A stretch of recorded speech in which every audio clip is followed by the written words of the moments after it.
De verdad que cuando uno se encuentra de manera tan recurrente con denuncias de cosas que pasan de forma, por decirlo menos extraña, al interior de instancias que están en control del gobierno nacional, uno ya empieza a preocuparse.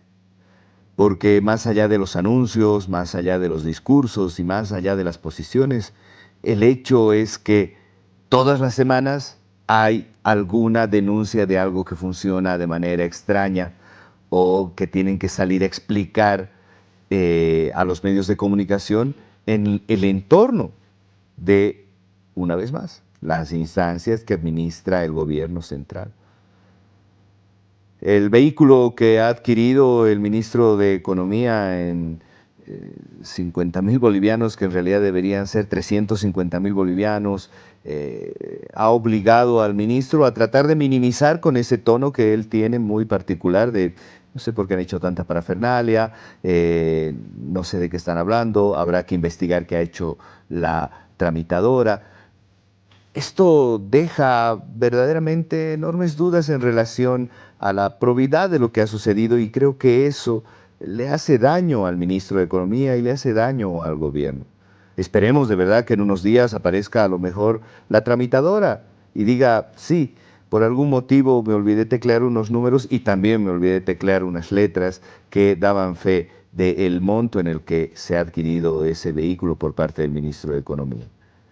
Pero además tenemos a la vuelta de la esquina la denuncia en relación a el manejo económico del presidente, el gerente general de la Caja Nacional de Salud, y una vez más es qué es lo que sucede en el entorno gubernamental, que prácticamente cada semana tienes un evento que tienes que salir a aclarar, que tienes que salir a explicar, o que en el peor de los casos te llamas al silencio para ver si de manera natural se va olvidando. Nuestra democracia está verdaderamente afectada y hay que reconocer que es producto de una cantidad enorme de años de un poder hegemónico que estuvo en control de las instancias de Estado y que desde luego, con mucha claridad, hay que visibilizar y reconocer que se cometieron demasiados actos de corrupción. Pero en apenas 9 meses de un nuevo gobierno, parecería que le están haciendo la competencia. Sin censurar, sin manipular. Les invito a que veamos las cosas en claro oscuro. Soy Ángel Careaga. Comenzamos.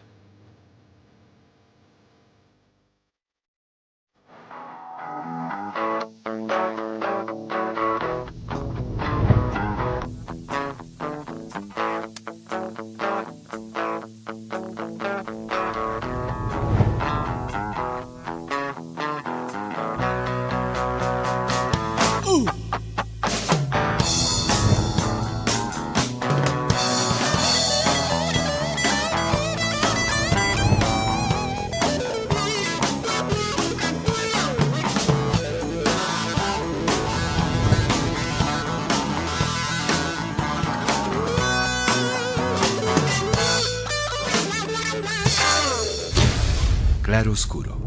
Un anteproyecto de ley de inversiones ha sido presentado a la Asamblea Legislativa y en la pasada jornada era una suerte de ejercicio maratónico tratar de encontrar el anteproyecto de ley, poderlo leer, poder alcanzar algo que opinar en relación a este anteproyecto. Bueno, finalmente con bastantes tropiezos se ha dado con el documento, hoy se lo puede leer, se lo puede analizar y vamos a hablar de esto en el debe y haber de la fecha.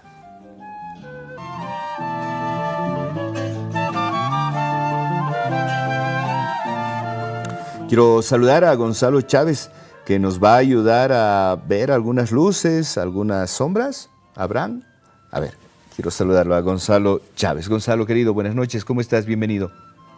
Buenas noches, Ángel. Un placer enorme estar en tu programa. Un saludo cordial a ti y a tu audiencia.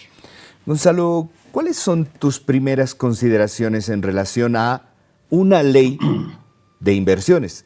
Seguramente muy necesaria en cualquier país.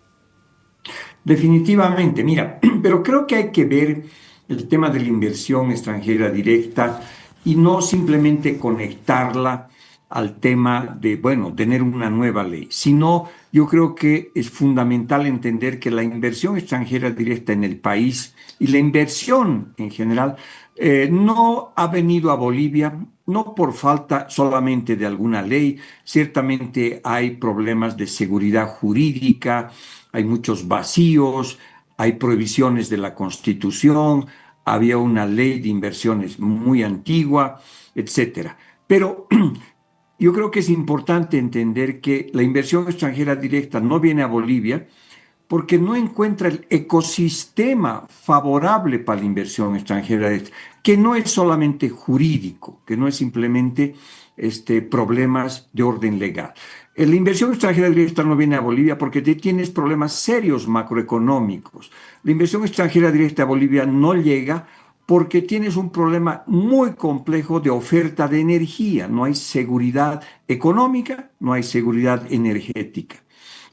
A Bolivia tampoco llegan la inversión extranjera directa por los problemas sociales, bloqueos, paros constantes que se producen en el país. Esa es una pésima señal. Y no llega inversión extranjera directa porque no hay un pacto social y político que construya un andamiaje institucional, legal y político de mediano y largo plazo. Es decir, no es solamente un tema legal. Creo que en los últimos meses hemos caído a un fetichismo legal, hemos pasado del fundamentalismo de mercado al fundamentalismo legal, que creemos que hacemos una ley buena, mala, regular, y automáticamente cambia la realidad económica. No es así. Entonces, esta ley hay que considerarla en el ecosistema que necesites y que es un paso para dar seguridad jurídica, pero necesitas dar seguridad económica, social, política, institucional y seguridad también de capital humano, que tengas recursos para que cuando venga la inversión extranjera directa tenga gente preparada para trabajar en eso y, por supuesto, seguridad energética, que es Claro. probablemente lo más importante. Puedes querer venir a invertir en un hotel, en tecnología, en lo que quieres, pero si no va a haber electricidad y si van a tener que hacer fila 4 horas, ¿no es cierto?, para conseguir gasolina y 2 días para conseguir diésel, ninguna inversión va a llegar. Entonces, tiene que ser un ecosistema donde el tema legal es importante. Ese es un primer apunte. Un segundo apunte tiene que ver con que creo que, digamos, la señalización legal tiene que pasar también por lo que dice la Constitución. Entonces, esta es una ley que está haciendo malabarismos jurídicos para encajar en una constitución absolutamente estatista, fuertemente con rasgos de que es el Estado quien controla diferentes cadenas productivas, especialmente la de recursos naturales y la de, digamos, minerales. Y aquí quieres introducir más comportamientos que generen y llamen a la inversión extranjera privada y nacional, es decir, incorporar temas que tienen que ver con una visión del mundo más liberal. Entonces, tú tienes, yo diría, para ponerlo de manera gráfica, un Pentium 4, una computadora antigua, un hardware muy pesado, antiguo, y ahí le quieres meter un software nuevo. Y ahí hay unos cortes circuitos que complican bastante. Y yo te diría que ahí comienza ya a entrar al detalle, ¿no es cierto? Por ejemplo, es una ley que delega su propio contenido a más normativas. Para que esta ley funcione, tiene que haber 27 decretos supremos, 27 remisiones a decretos supremos. Para que esta ley funcione, necesitas 41 reglamentos o menciones a reglamentos. Entonces, como verás, ahí ya comienzan los problemas ya más concretos, específicos. Yo diría que el otro problema que tiene, que seguramente los abogados y los diputados y senadores van a discutir, tiene que ver con el tema de, por ejemplo, han igualado en la Constitución actual dice que la inversión privada nacional y la estatal tiene supremacía sobre la extranjera. Eso lo han anulado y dicen son iguales. Y eso tendrán que ver los constitucionalistas si va en la dirección correcta y si se puede hacer esto. El otro está con los regímenes de arbitraje. ¿No es cierto? En la mayoría o sea, la Constitución dice ahorita que el arbitraje tiene que tener sede Bolivia. Los problemas con la inversión extranjera directa se resuelven en el marco jurídico boliviano. En cambio, esta ley abre la posibilidad de que el arbitraje sea en otro país. El tema de dónde es, bajo qué legislación no queda claro y ese es otro de los problemas que tiene que ver, digamos, con este asunto, ¿no? Entonces, también los temas tributarios Sí. no están absolutamente claros. Entonces, yo creo que creo que es un buen paso que el gobierno haya mandado esto y ahora la sociedad civil, las agremiaciones, la academia y, por supuesto, Senado, senadores y diputados, tenemos que discutir, analizar, evaluar para dar este impulso importante legal, Ujú. pero entendiendo que la inversión extranjera directa a Bolivia llega porque funciona un ecosistema. Seguridad jurídica, sí. Seguridad ambiental, seguridad energética, seguridad social, seguridad política, y ese ecosistema es el que manda señales para que los inversionistas vengan. Porque, para terminar, Ángel, la Sí. inversión extranjera directa no está pues en las fronteras bolivianas listitas con sus maletas de plata, ¿no es cierto? La inversión extranjera directa mira a otros países. Y Ujú. cuando tú ves la legislación paraguaya, uruguaya y peruana, que son economías relativamente más próximas a la nuestra, tienen unas legislaciones de inversión mucho más flexibles y no tienen si quieres, paraguas estatista que te da la Constitución, donde estás queriendo forzar que entre un software más nuevo, más interesante, más novedoso, pero que choca con los temas constitucionales, ¿no? Claro. Ahora, Gonzalo, a esto hay que sumarle que tenemos una configuración política y una relación al interior de la Asamblea Legislativa, por decirlo menos, tensa, que no identificas bien hacia dónde van sus aguas, que no sabes bien cuál es la temperatura de esto y cuánto puede demorar en tratarse esta ley de inversiones en la Asamblea Legislativa, ¿no? Sí, ahora, por supuesto, bajo este concepto que en mi opinión es equivocado y no conoce de la realidad nacional, de que tú puedes pactar con instituciones, que significa básicamente con senadores y diputados, en este caso concreto y en temas bastante específicos, y que dejas de lado a los partidos políticos y a los líderes.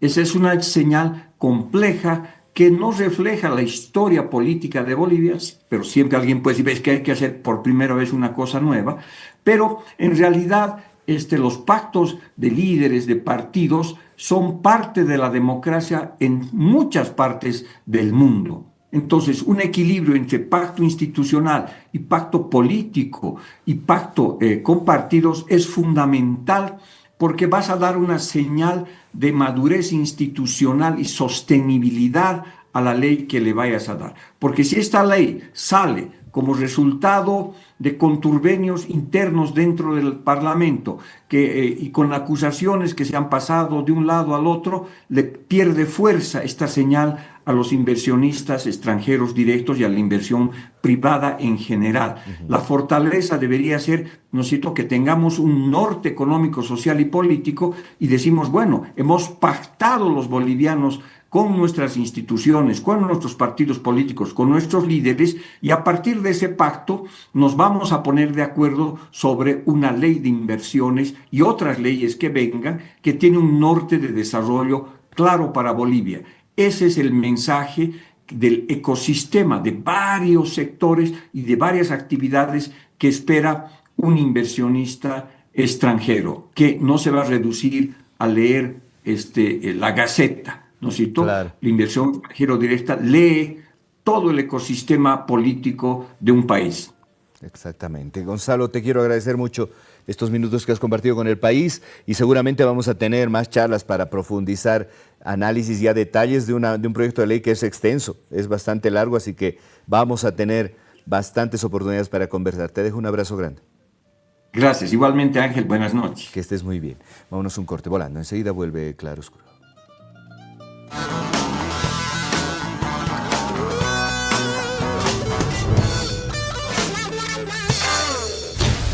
Claro Oscuro.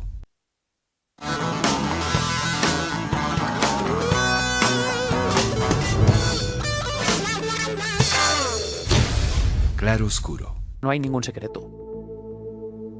Constancia por encima de intensidad. Fundamentos por encima de las tendencias y las modas. Progreso por encima de la perfección. Una y otra vez. Y ya está.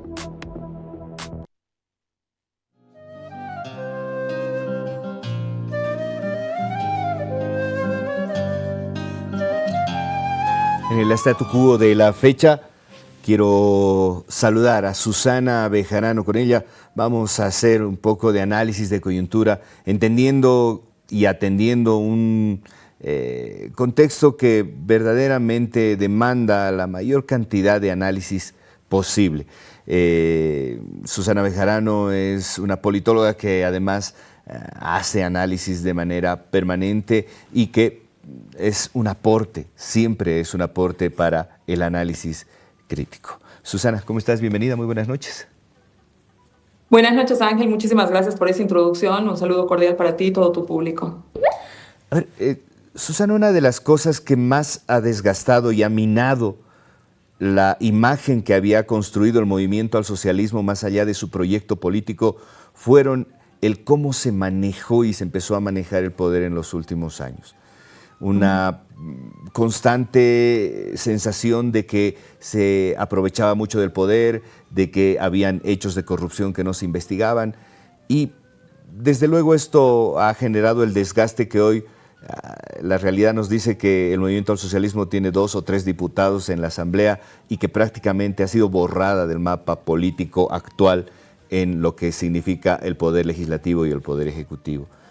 ¿Qué es lo que pasa en 9 meses de gobierno con Rodrigo Paz Pereira y estos hechos que son muy curiosos, ya casi lamentables, ¿no? Porque parecería que uno tras otro le caen fichas y le caen eventos que luego tienen que salir a explicar o sencillamente llamarse al silencio.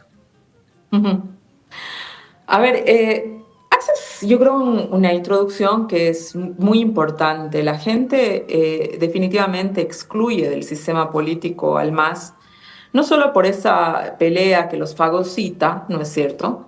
Y que tienes ahí, digamos, un Evo Morales que no tiene una visión a largo plazo y toda esta cuestión que hemos analizado, sino que más allá de esa pelea que resultaba incómoda, digamos, para el ciudadano, porque le empieza a afectar la vida cotidiana, etcétera, existe evidentemente una devaluación del movimiento al socialismo, particularmente en los últimos años, ¿no es cierto?, porque te daba la sensación de impunidad, ¿no? O sea, pasa una cosa, no lo investigan, pasa esto, no se dice nada, o digamos, esos cultos, digamos, a los liderazgos, ¿no? Por lo tanto, el yunqueaje como forma de acción política y toda esta cuestión, ¿no? Sí. Y yo creo que la sociedad, digamos, entiende que el cambio era moral, Ángel. Porque si tú, digamos, haces una exploración, ¿por qué te proponía Rodrigo Paz, no es cierto? Y qué te proponía Edman Lara, que finalmente son la opción que vencen las elecciones con el discurso de campaña que tenían, porque no vencen con otro discurso de campaña, vencen con esto, ¿no es cierto? Ahí tú te das cuenta que no había un programa económico muy distinto a lo que te planteaba el proyecto político del movimiento al socialismo. Eso no se diferenciaba mucho del MAS. La promesa de cambio estaba en una promesa de cambio moral. ¿Por qué el cambio moral? Porque resulta que a nadie le gusta la corrupción, porque resulta que a nadie le gusta la impunidad, porque resulta que a nadie le gusta, digamos, que el Estado sirva para trasvasar los recursos para convertir en fortunas privadas a nombre, digamos, de la función pública del Estado. Eso por una parte, ¿no? Y por otra parte también, digamos, las formas, porque las formas son tremendamente importantes en la política, ¿no es cierto? digamos, cuando hay una denuncia, cómo reaccionas ante esa denuncia, ¿no es cierto? Cómo te posicionas, digamos, el momento de que existe, que el momento que hay que dar una explicación hacia la gente, hacia el público, etcétera, ¿no? Y yo creo que lo que ha sucedido con el gobierno de Rodrigo Paz, nada fuera, digamos, esa, digamos, acción política de prometer una cosa y al día siguiente posicionarte en un lugar de 180 grados distinto a lo que habías dicho, y que eso va, digamos, se conduce a la devaluación de tu palabra. Si parte del bloqueo de los 53 días es precisamente la sensación de traición que siente la gente a la promesa electoral, ¿no? Hay una ruptura del pacto electoral. Entonces, eso ya empieza a ser una fractura profunda que te rompe, que te corta los puentes con ciertos sectores que te habían favorecido con el voto, ¿no? Pero el segundo momento, ¿no? Es que todos los días, o por lo menos todas las semanas, para no exagerar con todos los días, pero sí todas las semanas, ¿no? Nos enteramos que existe un caso de corrupción o un comportamiento precisamente del que nos queríamos como sociedad, si tú quieres, liberar, ¿no? Tienes desde pelea, se había rechazado la pelea intramasista, porque la pelea intramasista estaba bloqueando de alguna manera la gestión pública, etcétera, ¿no? Tenías a políticos más distraídos en cómo pelear que en gestionar. Y hoy día lo primero que hace Rodrigo Paz es reeditar esa pelea con su vicepresidente, ¿no? Entonces ahí tienes ¿no? Para ahondar esta sensación de pelea y de confrontación, digamos, Rodrigo Paz se va separando además de sus socios principales, sobre todo de Samuel Doria Medina, que sale y es muy enfático de decir: yo no tengo un problema ideológico con Rodrigo, tengo un problema moral. Eso me parece que es una frase muy contundente, ¿no es cierto?, que te orienta, digamos, a pensar: yo no me voy a hacer cargo, ¿no? Aunque esté de acuerdo con que hay que hacer modificaciones de las que sea, ¿no es cierto?, no me voy a hacer cargo de estos episodios de corrupción o de mal manejo que están habiendo, que lo expresa el señor Doria Medina. Y luego tienes un tercer momento que me parece que es cómo reacciona el gobierno ante estas situaciones, ¿no es cierto?, Claro. que se van dando de forma sistemática. Y ahí hay una reacción, digamos, si tú quieres, hay una coreografía pública. El presidente en su discurso del 6 de agosto señala y dice: miren, los casos de corrupción se conocen porque este gobierno es distinto. Y eso no es cierto, se conocen porque la prensa ha hecho un seguimiento, se conocen porque hay una filtración de información, se conocen porque hay un accidente de información, se conoce porque los medios de comunicación de pronto, especialmente unos más que otros, han hecho un trabajo de investigación sobre algún tema. O Claro. porque los 4 o 5 diputados, o porque los diputados que se oponen al gobierno han recibido información y esa información la han judicializado. Sí. No es cierto que desde el Ministerio Público, no es cierto, o desde el propio Estado Central hayan habido acciones concretas, digamos, para combatir mínimamente ciertas denuncias que han habido de corrupción, Claro. más allá de retóricas, digamos, de es el pasado, es el pasado. Lo que pasa es que están instalados los masistas, lo que pasa es que no sé qué. Sin Ahora, hacerse cargo de lo que está sucediendo, ¿no es cierto? claro. Ahora, Susana, parecería que en la planificación de manejo que tiene el gobierno está una suerte de activación de yo lo puedo hacer solo. Y te lo voy a demostrar primero separándome de mi nicho electoral que me llevó al gobierno, especialmente de mi vicepresidente, pero además ahora de las otras tiendas políticas. Y yo me pregunto, ¿cómo tú ves la viabilidad de un gobierno, una gestión tranquila los siguientes 4 años o los siguientes 4 años y monedas que le quedan a Rodrigo Paz de gobierno, cuando hoy, por ejemplo, Libre dijo: bajo ninguna circunstancia vamos a aprobar esa ley de inversiones, tiene enormes problemas constitucionales? Por ejemplo, ¿parecería que va a gobernar solo desde la Casa Grande del Pueblo? Yo comparto, haces una muy buena pregunta, Ángel, porque es lo que te señalaba hace un momento, ¿no? O sea, hay una respuesta y, digamos, una autopercepción del gobierno muy, muy complicada, ¿no? O sea, el gobierno central, ¿sí?, la tienda política, Rodrigo Paz, junto a Edman Lara, porque no vienen separados, sino vienen juntos, ganan con el 31% de los votos y luego en la segunda vuelta, ¿no? Hay, digamos, tienes un grupo que opta por votar por Rodrigo por no votar por Tuto, ¿sí? Opto votar por Rodrigo por no votar por Tuto. Lo que no significa, ¿no es cierto?, que tú construyas una lealtad con Rodrigo. A mí me parece que esto es matemática básica, ¿sí? Claro. Y me parece que el gobierno creyó que el 55% de votos que obtuvo en la segunda vuelta era un 55% de votos fidelizado en torno a Rodrigo Paz y Edman Lara.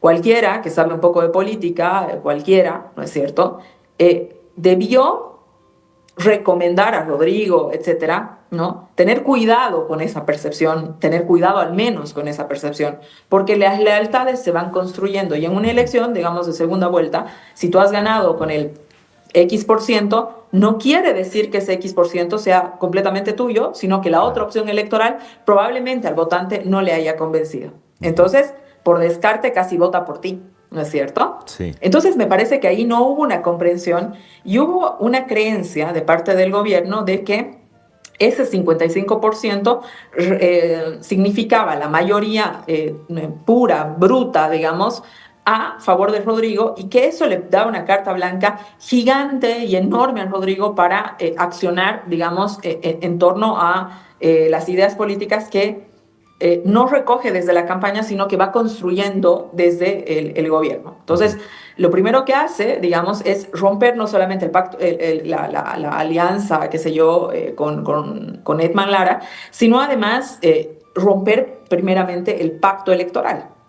Claro. Esa primera ruptura con el decreto 5503, ¿no es cierto?, les representa ya una primera ruptura con el bloque social. Pero Rodrigo no aprende de esto, ¿no? Y más bien, digamos, escucha mucho esa crítica de, ay, no, te estás dejando escarmentar y no sé qué.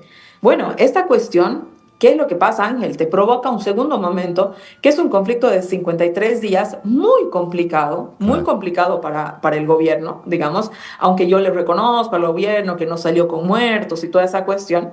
Pero por supuesto es un momento muy complicado porque tú tener un conflicto de la magnitud que has tenido cuando no tenías ni 6, 7 meses de gobierno, ya te debería haber llevado a preguntarte, bueno, ¿cómo voy a gobernar? ¿Con quién voy a gobernar? ¿Con qué alianzas? ¿Y qué es lo que debo construir? ¿No? Al contrario de esta reflexión, parece que el gobierno se hubiera ensimismado, ¿no?, en su posición, en la forma en la que hace las cosas. Claro. El problema que tú tuviste en los 53 días nace en una ley mal comunicada, con la que en lo personal, digamos, uno puede estar en acuerdo o en desacuerdo, pero básicamente, ¿no es cierto?, es una ley que se aprueba entre gallos y medias noches con unos, digamos, con un senador que hoy por hoy está más cerca de Rodrigo que de Libre, de Branko Marikovic, que está más cerca Claro. de Rodrigo que de Libre, claramente, ¿no es cierto? Sí, sí, sí. Pero entonces el gobierno no aprende una cosa que es básica.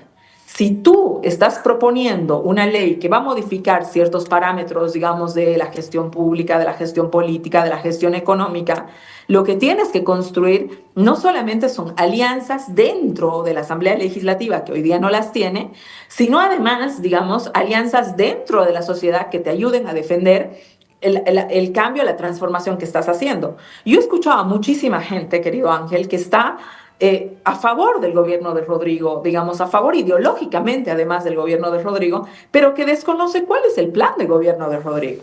Claro. Entonces, que aunque esté a favor, porque su antimacismo, digamos, es mucho más fuerte que cualquier otra cosa, no tiene elementos suficientes para agarrar y decir, yo defiendo esto, porque no, tú no has tenido a la fecha, al día de hoy, 9 meses después de gestión, alguien que te conteste una pregunta básica. ¿Cuál es el tipo de país que quiere Rodrigo Paz? ¿Cuál es el nuevo paradigma de gobierno que está proponiendo Rodrigo Paz? Rodrigo Paz no puede estancar o creer que un nuevo paradigma de gobierno es solamente que no gobierne el MAS. eso es casi, digamos, un infantilismo, ¿no? Es de un tamaño tan pequeño, digamos, que la sociedad, evidentemente, a un punto, quizás por esta efervescencia y por el antimasismo y porque la elección de pronto estaba más cerca que lejos y toda aquella cuestión, te lo defendía. Pero hoy día resulta que ni siquiera tus aliados políticos pueden defender esto porque Claro. no termina siendo defendible para decir, oye, la transformación se trata de esto.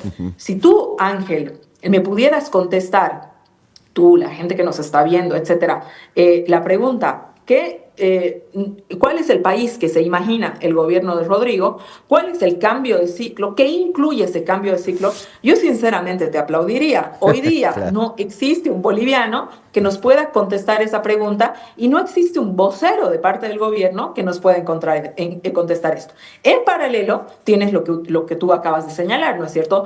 A cada momento, ¿no es cierto?, conflictos que tienen que ver con aquello que ha sido la chispa que ha despachado al MAS del sistema político, ¿no es Claro. cierto?, que es un tema moral.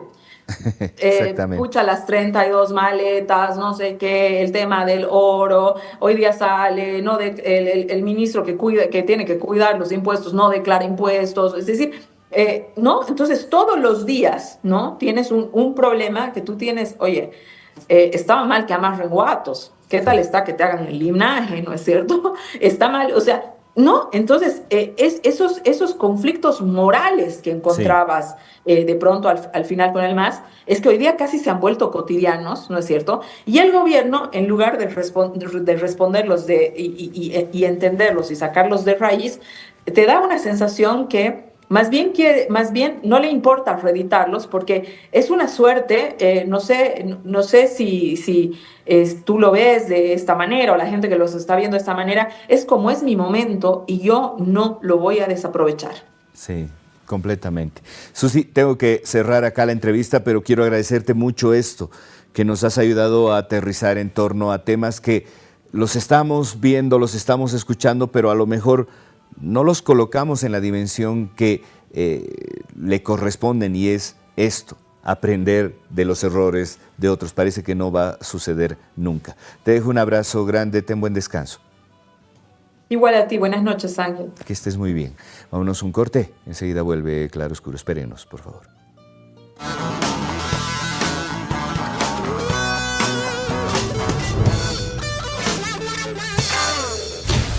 Claro Oscuro.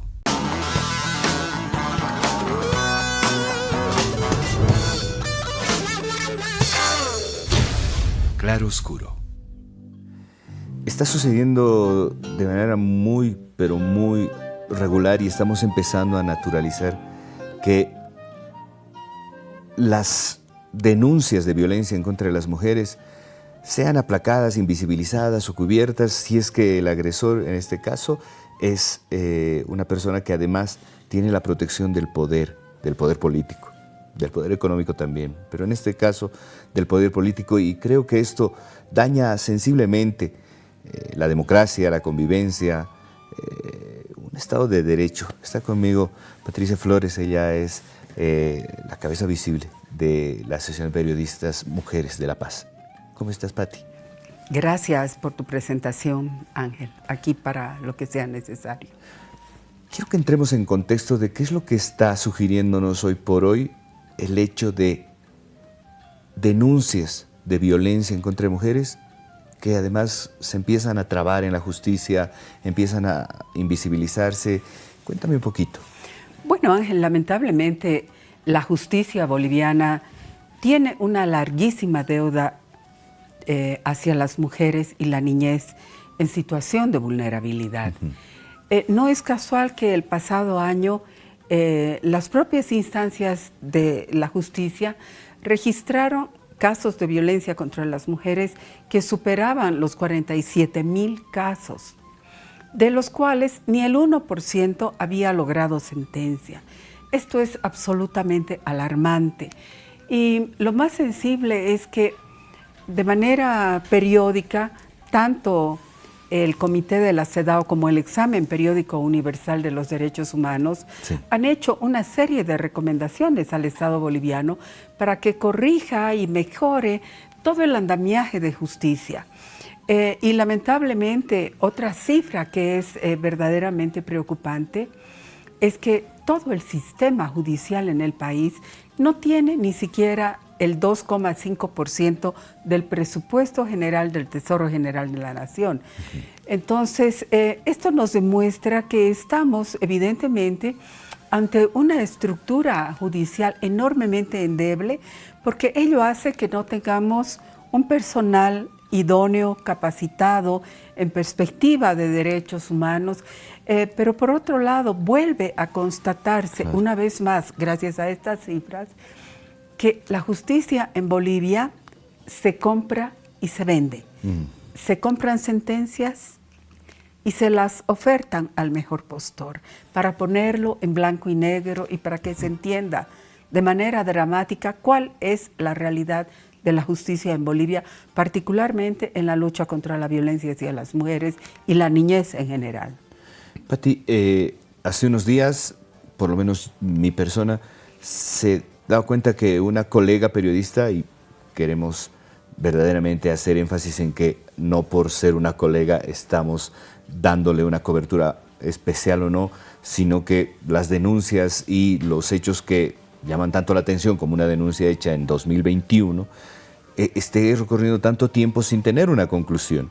En este punto estamos hablando de una retardación que afecta la dignidad y la integridad de una persona. Cuéntame un poquito qué pasó con Claudia Soruco. Bueno, Claudia fue víctima de violencia el año 2021 y luego de peregrinar primero en todo el andamiaje verdaderamente cruel para demostrar que había sido golpeada, como son forenses, exámenes médicos, etcétera, lleva su proceso a instancias judiciales mayores y viene peregrinando alrededor de más de 5 años en busca de justicia. Y lo que se evidencia en el proceso de la colega, así como en muchos otros procesos que tienen que sufrir y peregrinar las víctimas en busca de justicia, nuestra colega se enfrenta con este monstruo indolente de la justicia boliviana, con este andamiaje de chicanerías jurídicas, donde las víctimas en general pretenden ser amedrentadas, debilitadas en su demanda para que abandonen procesos en medio del camino, al verse verdaderamente acorraladas por niveles de crueldad e inhumanidad que son inaceptables en un sistema de justicia. Ahora, en este caso específico, una vez más nos encontramos con el hecho de que ya no sabemos identificar si es que la justicia se retarda porque es inoperante, porque tiene bastante chicanería, porque es extorsiva, sino además acá hay un ingrediente que tiene que ver con el hecho de que la persona denunciada tiene ciertos vínculos en el poder que te hacen sospechar que son utilizados en favor de que estos procesos no avancen. ¿Esto es así? Definitivamente. Y no es una opinión personal ni una opinión del gremio o del Círculo de Mujeres Periodistas, Ángel. Los propios informes a los que aludía de la CEDAW, los propios informes de la Defensoría del Pueblo, evidencian que hay una mirada, primero, sesgada cuando ocurre un hecho de violencia. Los operadores de justicia no tienen un enfoque de derechos humanos y menos de género para atender los casos. Siempre ponen a la víctima como culpable. Sí. ¿Qué es lo que te hizo? Seguro tú andabas de tal o de tal forma, a tal hora, en fin. Y esto lo vemos permanentemente. No hay personal idóneo, verdaderamente capacitado para atender estos casos y ocurre absolutamente en todo el país. Entonces, las víctimas, que en este caso son mujeres y muchas de ellas lamentablemente en situación de pobreza, tienen que peregrinar largos vericuetos en busca de justicia. Que haga el documento, que vuelva a traer el documento, que dónde está la fotocopia, en fin, una serie de barreras, de cuellos de botella que impiden que las víctimas tengan mecanismos más expeditos para lograr justicia. Y se encuentran además generalmente con agresores que están amparados, primero en su condición masculina, que desde ya coloca a las mujeres en un desnivel por una cultura machista absolutamente cruel y misógina. Claro. Las mujeres siempre somos las culpables y los hombres seguramente han llegado a esa situación de violencia porque ella lo ha provocado. O sea, seguro. Esta es la mentalidad bajo la cual se establece este orden jurídico y este orden punitivo enormemente cruel.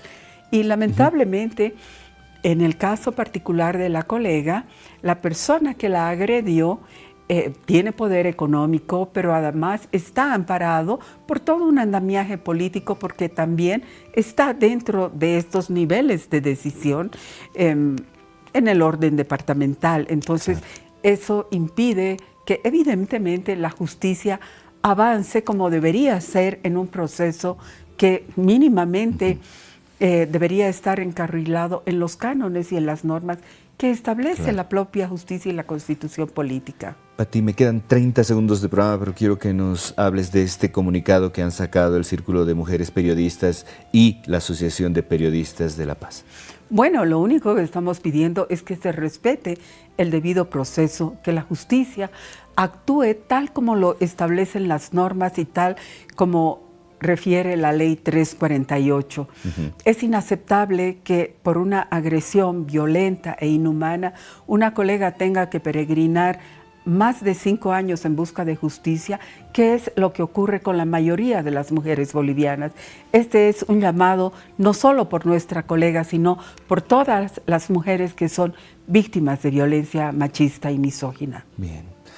Pati, desde luego nuestro compromiso y lo involucrados que estamos como periodistas y como personas en este tema hacen que desde luego yo comprometa todos los espacios posibles para hacerle seguimiento a este y otros casos que tienen que ver con la vulneración de derechos, denuncias de violencia en contra de las mujeres que no están siendo atendidas y desde luego esta es su casa. Gracias, Ángel, por amplificar ese llamado de justicia, que no es de una persona, reitero, es de las mujeres bolivianas en su conjunto. Muchísimas gracias. Muchas gracias, gracias de verdad. Vámonos un corte, volando. Enseguida vuelve Claro Oscuro. Espérennos, por favor. Es miércoles y quieres disfrutar de la magia del cine, pero ¿vienes solo o en grupo impar? En Cine Center, esto no es un problema. No necesitas venir en pareja para disfrutar de este descuento. Todos pueden aprovechar de nuestros mini precios de miércoles sin restricciones en todos los formatos. Consulta nuestra cartelera y precios para tu ciudad en www.cinecenter.com.bo o la app Cine Center Bolivia. Cine Center, el mejor entretenimiento en el mejor ambiente.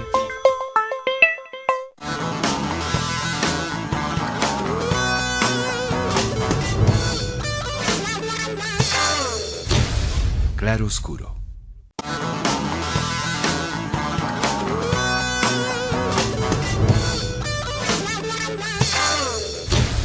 Claro Oscuro.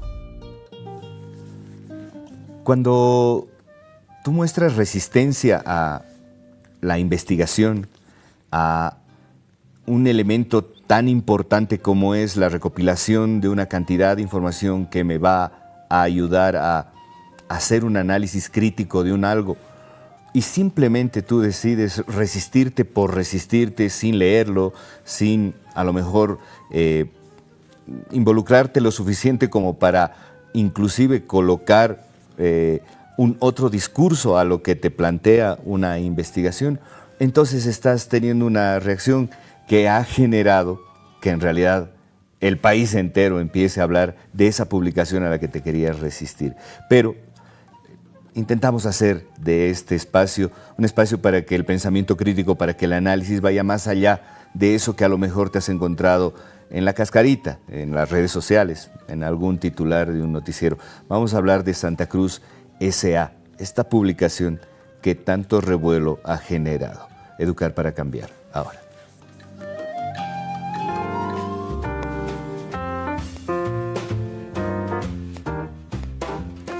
Está con nosotros esta noche José Octavio Orsac Molina. José Octavio, ¿cómo estás? Buenas noches. Muy bien, Ángel, buenas noches, ¿cómo estás? A ver, contame un poquito primero este detalle. ¿Por qué ha generado tanto revuelo la presentación de Santa Cruz S.A.? Bueno, yo creo que se han juntado varios factores, ¿no? Obviamente es el tema, Sí. obviamente es los autores, desde dónde estamos escribiendo, y estamos escribiendo sobre un lugar muy importante para Bolivia ahora, Sí. Santa Cruz. Y bueno, la recepción a una mirada crítica también en Santa Cruz creo que han sido los factores que se han conjugado para que sea un boom más grande de lo que habíamos pensado, ¿no? Claro. ¿Cuándo empieza esta investigación? ¿Qué es lo que ha motivado que empiecen a los autores, que son exactamente 5, a empezar a trabajar este documento? Bueno, o sea, creo que de los 5 autores venimos ya trabajando temas relacionados hace bastante tiempo. Sí. Stasic creo que es bastante conocido, Sí. trabajando temas de deforestación, temas de agronegocio. Yo, bueno, hago historia de la Amazonía, ya casi desde la licenciatura, en la carrera de historia. Bien.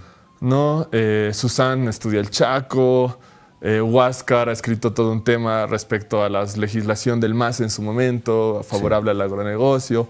Blanca trabaja temas de alimentos. Entonces, creo que todo eso nos ha llevado a poder conjugarnos, hace ya 2 años más o menos, ganar un concurso de una financiadora que se llama Somo para hacer la investigación. Bien. Y con esos fondos poder investigar, ¿no? Hemos hecho entrevistas, hemos ido a archivos, al Archivo Nacional de Bolivia, al Archivo de la Cancillería. Entonces eso es más o menos lo que nos ha permitido construir este libro y además profundizar cosas que ya veníamos trabajando, ¿no? Ahora, José, en algún momento cuando ustedes estaban a lo mejor compilando la información, sistematizándola, ¿se les ocurrió que esto iba a levantar roncha inclusive sin conocer el documento? ¿Lo tenían como previsto? De alguna forma sí, ¿no? Porque algo que hemos dicho también en las presentaciones es que estamos construyendo sobre investigaciones que ya se venían realizando, ¿no? En su momento, los varones del Oriente. Sí. También como encontrarnos con toda la mirada crítica de Santa Cruz en los 80, por ejemplo, del grupo Andrés Ibáñez, Sí, sí. ¿no? De publicaciones de Alan Bohanik en su momento. Entonces, bueno, sabemos cómo se han recibido esas, ¿no? También sabemos como un poco ese quiebre que ha habido de no leerlo, no seguirlo discutiendo, ¿no? Entonces, Claro. bueno, de alguna forma sí, pero también es otro momento, ¿no? Creo que este momento con las redes hace que el impacto sea distinto, ¿no? No, desde luego. Y bueno, creo que una cosa más que habría que añadir también es el apoyo de Dum Dum, ¿no? Creo que eso es algo que también cambia el cómo se recibe el libro, ¿no? Claro. Ahora, José, me encantaría que me puedas resumir por qué este libro, de alguna manera, incomoda a esas voces que piensan que cualquier análisis crítico de ese modelo de producción que está fuertemente asentado en Santa Cruz es automáticamente hablar mal de los cruceños. Bueno, para eso hay que leer el capítulo de Susan, que habla específicamente de la función que ha cumplido un poco la identidad cruceña, como un poco una identidad que se construye de ciertos actores, porque no representa a toda Santa Cruz, obviamente, y que viene a construirse un poco para justificar, proteger, construir un espacio quizás de, como lo ponen las palabras, ¿no? De disciplinamiento, ¿no? O sea, no se puede salir de ese discurso. Entonces yo creo que parte de esa respuesta la vamos a encontrar ahí, porque hay que discutir eso, ¿no? O sea, sí creo que se usa la identidad como una cuestión de disputa política, censura, como hemos visto, ¿no? O sea, escribir de Santa Cruz en un momento como el presente no puede significar atacar Santa Cruz. Estamos hablando de procesos que están confluyendo en Santa Cruz, pero que atañen a toda Bolivia, por lo menos desde hace 60 años, ¿no? Entonces yo diría que por ahí van a encontrar un poco de respuestas, ¿no? Claro. Y luego yo creo que el libro también trae varios temas que se añaden a lo que ya sabemos, pero que complejizan. Y creo que va a ser un poco más complejo de contestarlos en su momento, porque, por ejemplo, traemos una parte fundamental que es los datos de crisis climática que está atravesando Santa Cruz, que no pueden ser negados, ¿no? Claro. Hemos visto la noticia que ha salido de que ya están racionando el agua en San José de Chiquitos, ¿no? Sí, sí, sí. En pleno Es fenómeno verdad. del Niño. Y como decimos en el libro, no es algo que haya comenzado, ya es algo, el tema de los pozos, de El cordón la disputa ecológico, política. todo lo que pasa en la ciudad misma, ¿no? Totalmente. De Santa Cruz de la Sierra. Y bueno, y por el otro lado también es como hablemos de la historia indígena de la Chiquitanía y del departamento de Santa Cruz, ¿no? Creo que ese es otro elemento que Claro. complejiza más cómo hemos hablado de este tema, ¿no? José, ahora, si tú tendrías que, más allá de la anécdota, de la tensión al momento de la presentación del libro, la visibilidad que adquirió, la posibilidad luego de finalmente hacerlo en el Centro Simón Patiño, y tendrías que invitarle a la gente a leer el libro, ¿qué es lo que nos vamos a encontrar? Si tendrías que escoger 3 hitos importantes que Santa Cruz S.A. nos va a aportar. Bueno, lo primero que yo diría es que no es una historia solo de Santa Cruz, ¿no? Que realmente nos está hablando de procesos que están pasando en Bolivia ya desde el 52 prácticamente, ¿no? Que nos hacen repensar un poco cómo hemos pensado la historia contemporánea de Bolivia, ¿no? Desde la reforma agraria. Ya. ¿Qué pasa si pensamos que gran parte de la política nacional se ha enfocado en Santa Cruz, por ejemplo, ¿no? Creo que esa es una pregunta Sí. que va más allá de Santa Cruz. Y yo creo que también nos permite pensar que ni la historia de Santa Cruz ni la historia de Bolivia son excepcionales, ¿no? O sea, procesos similares están pasando en Brasil, en el mismo periodo, en Paraguay, ¿no? Entonces creo que también otra apuesta es discutamos también esto de forma regional, más allá de Bolivia, ¿no? Más allá de esa confrontación centralismo-regionalismo. Claro. ¿Qué otros enfoques nos pueden dar? Creo que podrías empezar a sugerir por ahí, ¿no? Bien. Además de temas específicos, ¿no? O sea, por ejemplo, para mí, que yo escribo el capítulo el primer capítulo, ¿no? Sobre las poblaciones indígenas, Ok. es una locura, ¿no? O sea, el ver todas las continuidades, por ejemplo, de cómo se piensa un territorio que no está vacío, pero que además se lo construye de una forma para hacerlo ver así, ¿no? Es decir, como vamos a abrir tierras agrícolas, pero hay gente viviendo ahí, ¿no? Claro. ¿Y qué implica la agricultura frente al bosque? Y cómo eso continúa, ¿no? O sea, lo decía en la presentación aquí en la Feria del Libro de La Paz. Bueno, eso pasa el 40. El 60 está ahí en pleno conflicto con los chiquitanos, ¿no? Cuando entra el proyecto de Tierras del Este, el 90, hay denuncias de que se están borrando poblaciones chiquitanas a partir de datos estadísticos para abrir tierras. Entonces es un arco mucho más grande, ¿no? Claro. Yo creo que ese es un tema, por ejemplo, que es central para discutir, ¿no? Claro. Cuando se presentó en la Feria Internacional del Libro de La Paz, claro, algunos círculos de investigación, de ámbitos que les están interesados por el tema, desde luego empezaron a hablar de él, pero verdaderamente el boom fue la presentación en Santa Cruz, tanto que hoy la gente pregunta, ¿cuándo llega a La Paz? Y en La Paz ya está a la venta. ¿Dónde lo encontramos? Bueno, en La Paz está en todas las librerías con las que trabaja Dundum. Ahorita solo me acuerdo de Yachayhuasi y La Audacia, pero son como unas 5, ¿no? Y en todo caso, de pronto, habrá la forma, si pongo Santa Cruz S.A. en el Facebook, me va a salir, los va a direccionar a ustedes, alguno de los autores, autoras, para que me lo vendan. Sí, exactamente. En las redes de Dundum están señalados las librerías en las que están en La Paz, Cochabamba, Santa Cruz, Sucre y Oruro, si no me equivoco, y Tarija.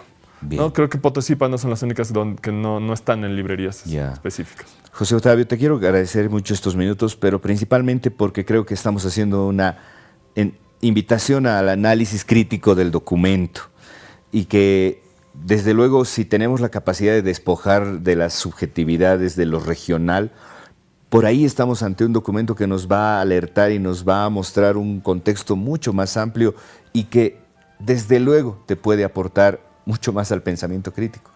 Santa Cruz S.A. no creo, y creo que está lejos de ser una publicación anticruceña. Y si sacamos ese mito que le hemos colocado en apenas horas a esta publicación, pues desde luego por ahí podemos agradecerle muchísimo el trabajo a estos 5 autores. Gracias, gracias de verdad. Muchas gracias a ti, Ángel. No, por favor. Gente buena, hasta acá la presente emisión de Claro Oscuro. Que todos vayan juntos, que nadie se quede atrás, que todos tengan todo, que a nadie le falte nada. Chao, que estén bien.